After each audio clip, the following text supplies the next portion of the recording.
এখন সকাল প্রায় 11টা বেজে গেছে। মাত্র ঘুম থেকে উঠলাম।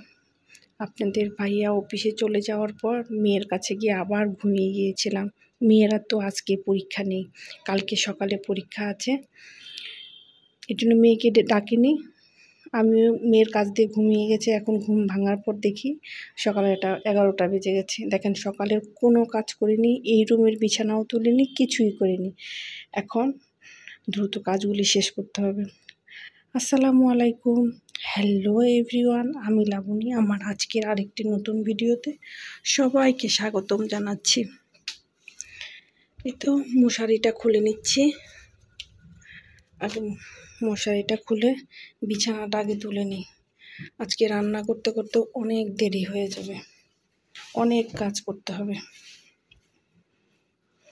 কখন কি করব? বেশি ঘুমানো ভালো না, স্বাস্থ্যের জন্য কিন্তু ক্ষতিকারক। এই দেখেন কিছুই গোছায়নি।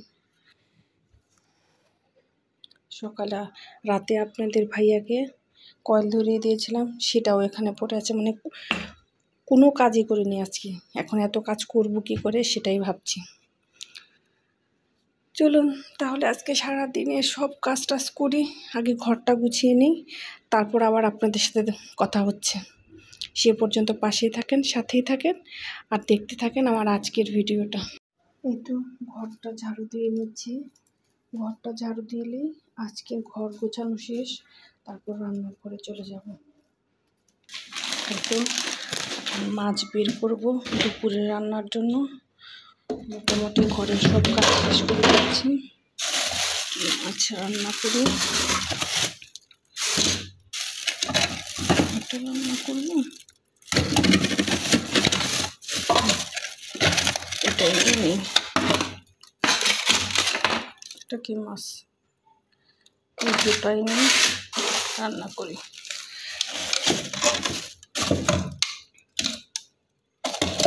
এই তো মাছটা বের করে নিলাম, এখন এগুলি ভিজিয়ে নেব।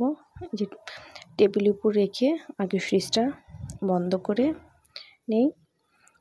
এই তো ফ্রিজটা বন্ধ করে রান্নার ঘরে চলে আসলাম। এখন মাছটা ভিজিয়ে দেব।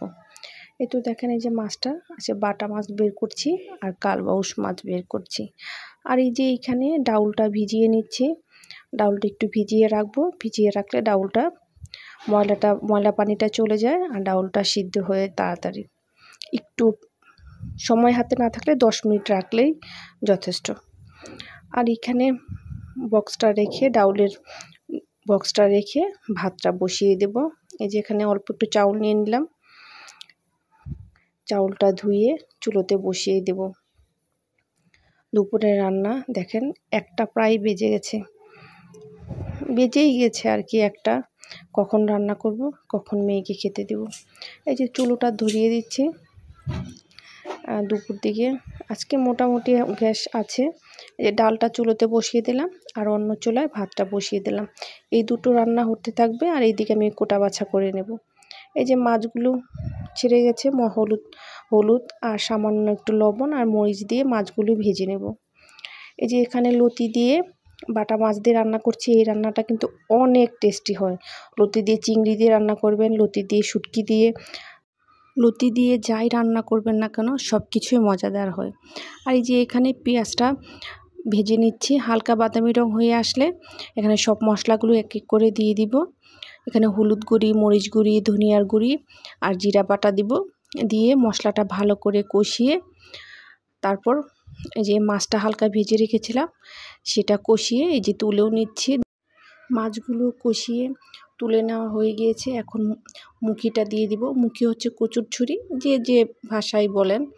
এখন এটা ভালো করে কষানো হয়ে গেলে ঝোলটা দিয়ে দিব। বাই দ্য ওয়ে, আমার ভিডিওটি ভালো লাগলে লাইক করবেন, কমেন্টস করবেন, সাবস্ক্রাইব করবেন, পাশে থাকা বেল আইকনটি বাজিয়ে দিবেন যেন আমার ভিডিও নোটিফিকেশনটি সবার আগে পেয়ে যান।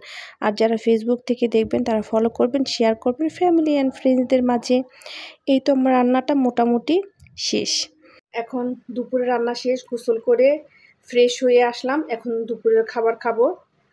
এই যে মেয়েকে দিয়েছি লতি, নিজুমনি, এই যে লতির তরকারি, তারপর হচ্ছে কাঁঠালের বিচি দিয়েছি। আর এই যে অনেক টেস্টি হয় এই রান্নাটা, আর এখানে ডাউল আছে। খাইয়ে দাও না, আমার ভালো লাগছে। আর এই যে আমার খাবার তো নিয়ে নিয়েছি। না খাইয়ে দাও না, আমার ভালো লাগছে। আর যে মুখি দিয়ে বড় মাছ রান্না করেছে, ওটা নিলেও নিতে পারবে। সমস্যা নেই, আমাকে খাইয়ে দাও, আমার ভালো লাগছে। তাহলে আজকে সকাল থেকে পড়ছে না। আর শশা কেটেছো? হ্যাঁ, এই যে শশা দিয়েছি তো। খাইয়ে দাও, ভালো লাগছে, ভালো লাগবে না। শশাটাও দিয়ে দিই তোমাকে। প্লিজ, আমার ভালো লাগছে, তুমি খাইয়ে দাও না প্লিজ।